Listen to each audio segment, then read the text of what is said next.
زلیخا، زلیخا، کہاں مر گئی ہو؟ تمہیں احمر کی آواز سنائی نہیں دے رہی؟ بھوک سے وہ رو رو کر نڈال ہو چکا ہے۔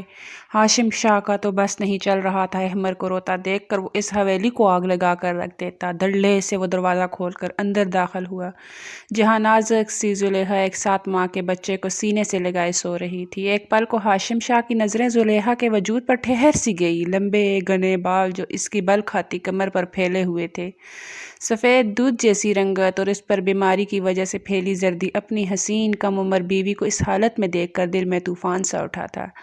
لیکن اگلے ہی پل اس کی سماعتوں میں جب اپنی گود میں موجود 3 ماہ کے بچے کے رونے کی آواز پڑی تو وہ برداشت نہ کر سکا۔ فوراً غصے سے آگے بڑھا اور ایک جھٹکے سے بازو سے زلیخا کو کھینچ دیا۔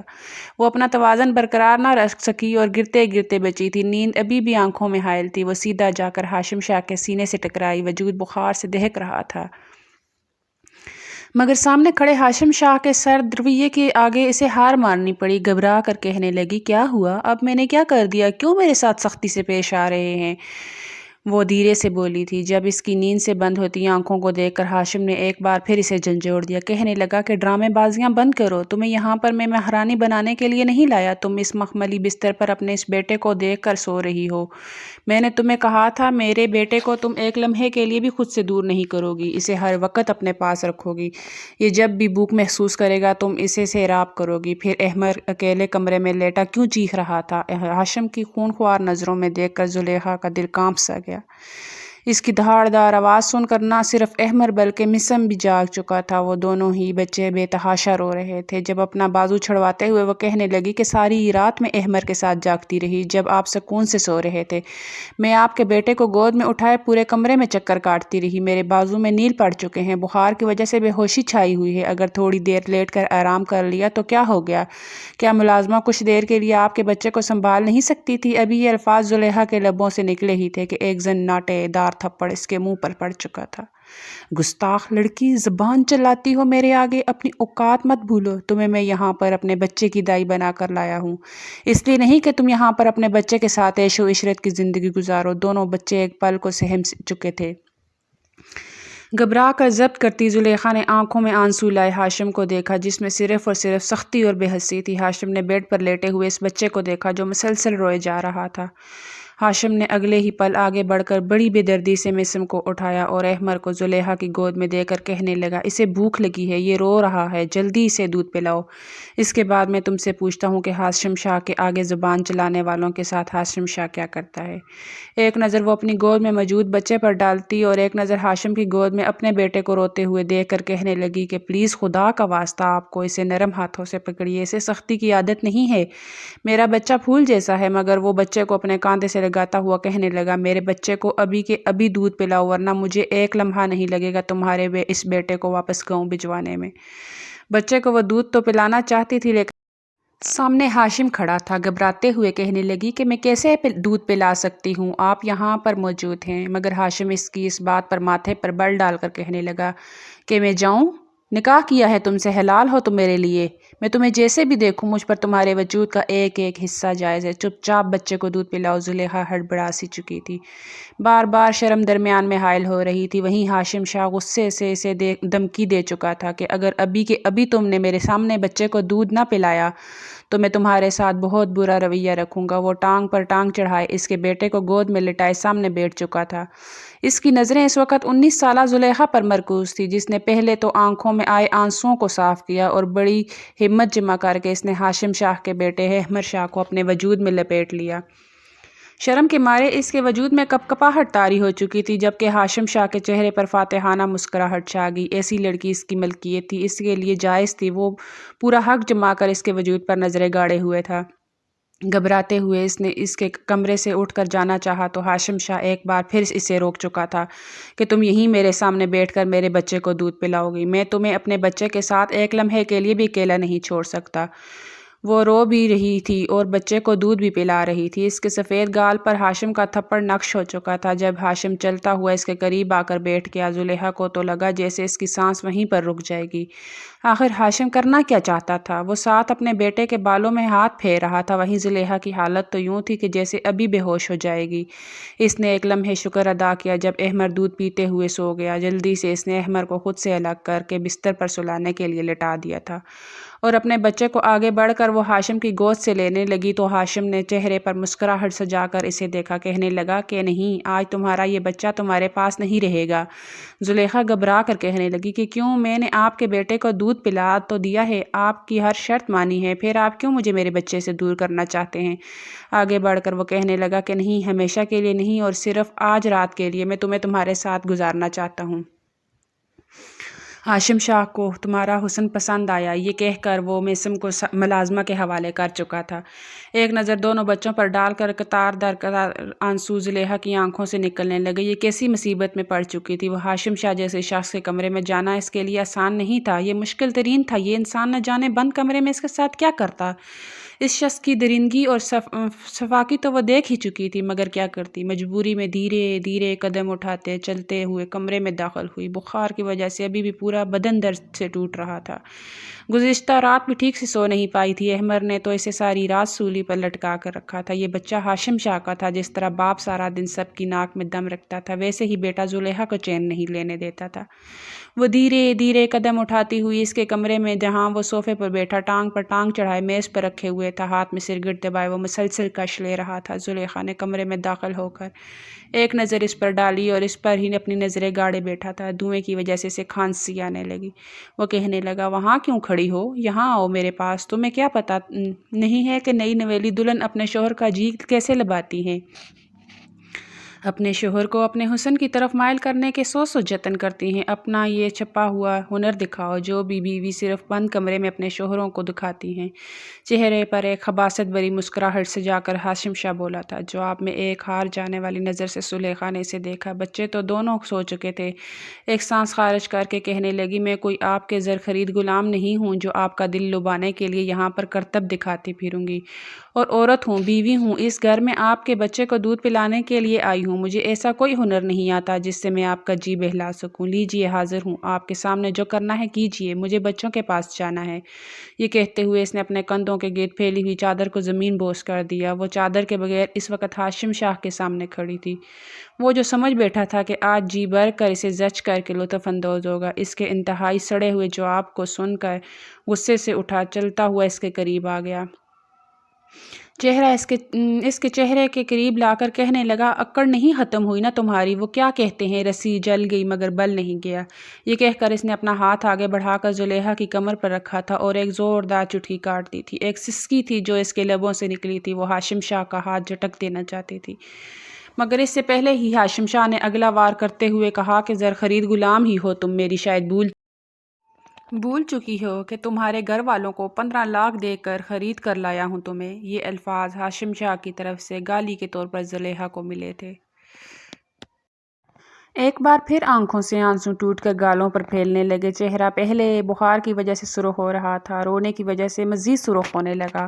جب ہاشم نے اسے بغور دیکھا اور کہنے لگا کہ یہ رونا دھونا بند کرو، کیا کہا تھا تم نے کہ مر جاؤ گی لیکن کبھی ہاشم شاہ کے بستر تک نہیں آؤ گی؟ اور یہ کیا کہہ رہی تھی کہ میں تو شادی شدہ ہوں، شوہر ہے میرا، بچہ ہے، مگر دیکھو ان سب کے باوجود آج تم میری بیوی بن کر میرے کمرے میں کھڑی ہو۔ جواب میں ایک کڑوا گھونٹ بھر کر وہ کہنے لگی کہ یہ بدقسمتی ہے میری۔ ہاشم کا غصہ مزید بڑھ رہا تھا۔ وہ اس لڑکی کو نیچا دکھانا چاہتا تھا، زیر کرنا چاہتا تھا، مگر یہ لڑکی ہر بار اس کے سامنے پہلے سے بھی زیادہ مضبوط دکھائی دیتی تھی۔ وہ تو چاہتا تھا کہ آج کی رات اس لڑکی کے وجود پر اپنی شدتیں لٹائے، اسے اپنے ہونے کا احساس دلائے جس وجود کے لیے وہ کبھی تڑپا کرتا تھا۔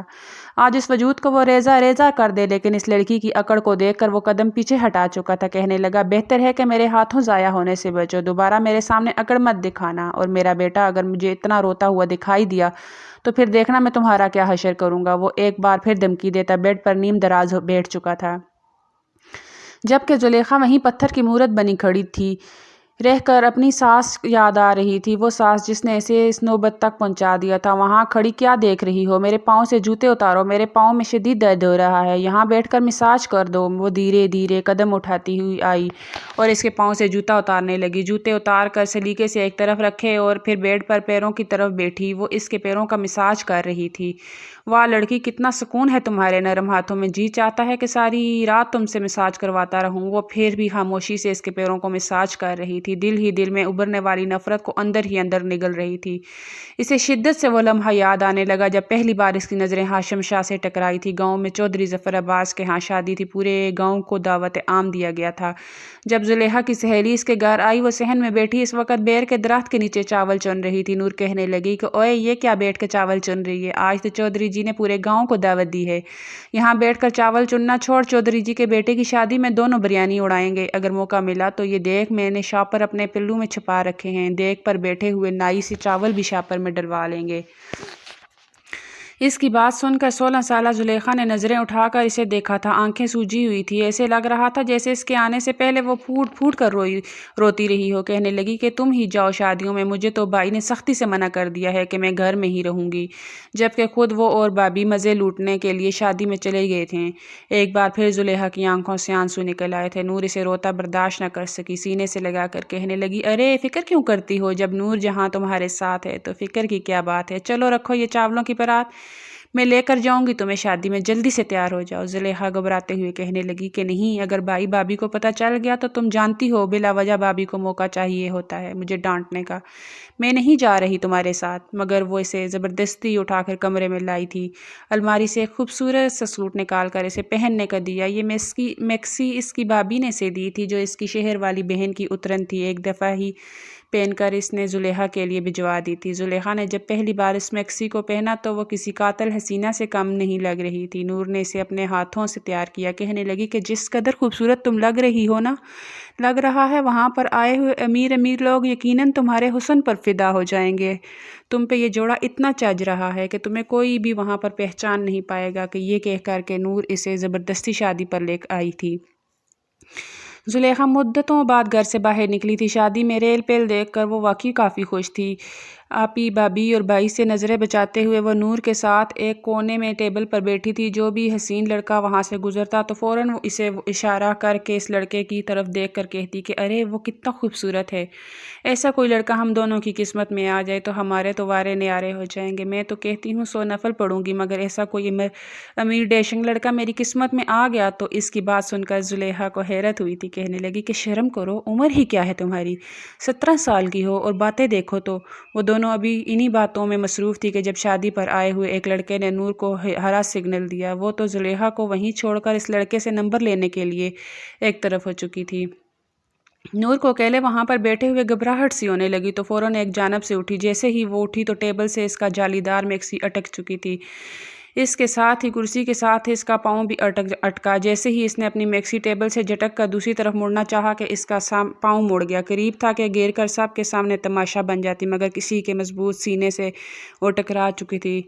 واٹ دا نظر نہیں آتا کیا تمہیں؟ ایک گرجدار گمبھیر آواز اس کی سماعتوں سے ٹکرائی تھی۔ بغیر چہرے کی طرف دیکھے زلیخا آگے بڑھتے ہوئے کہنے لگی معاف کیجیے گا، میرا پاؤں اٹک گیا تھا۔ مقابل کھڑا شخص تو اس لڑکی کو خود سے ٹکراتے ہوئے دیکھ کر اچھا خاصا چلانے والا تھا، لیکن جب اس کے چہرے پر پھیلی ہوئی گھبراہٹ اور معصومیت پر دھیان گیا تو وہ تو جیسے اسے دیکھتا ہی رہ گیا۔ ہر ایک چیز پر اپنی دسترس حاصل کرنا اس شخص کا پرانا مشغلہ تھا۔ اگلے ہی پل اس نے اپنا ہاتھ بڑھا کر اس لڑکی کے نرم گالوں کو چھو لیا، کہنے لگا تم رو رہی تھی۔ یہ الفاظ اس کے لبوں سے نکلے ہی تھے کہ جب زلیخا نے غصے سے کرنٹ کھا کر اپنے قدم پیچھے ہٹائے۔ وہ گرنے ہی والی تھی جب ہاشم شاہ نے اسے اپنی مضبوط گرفت میں سنبھالا تھا، بے دہانی میں ہی صحیح، مگر اس کے لب جا کر ہاشم شاہ کے چہرے پر ٹکرائے تھے۔ اس کے ہونٹوں پر لگی لپسٹک ہاشم شاہ کے چہرے پر اپنا عکس چھوڑ چکی تھی۔ یہ دونوں اس وقت سب کے سے الگ کونے میں کھڑے تھے، اس لیے کسی کا ان پر کچھ خاص دھیان نہیں گیا تھا۔ جیسے ہی زلیخا کے لب ہاشم شاہ کے چہرے پر ٹکرائے تو وہ ہاشم شاہ کو دھکا دے کر ایک زناٹے دار تھپڑ اس کے چہرے پر مار چکی تھی۔ مجھے چھونے کی ہمت کیسے کی آپ نے؟ اندھے ہیں کیا آپ؟ دکھائی نہیں دیتا آپ کو؟ ہاشم جو اس کی خوبصورتی اور معصومیت پر دل ہار بیٹھا تھا، اس کے یوں مارنے پر وہ اسے وہیں چھوڑ گیا۔ وہ منہ کے بل نیچے گری تھی۔ کئی لوگ مڑ کر اس کی طرف دیکھنے لگے۔ ہاشم اگلے پل اپنی پرکشش شخصیت کے ساتھ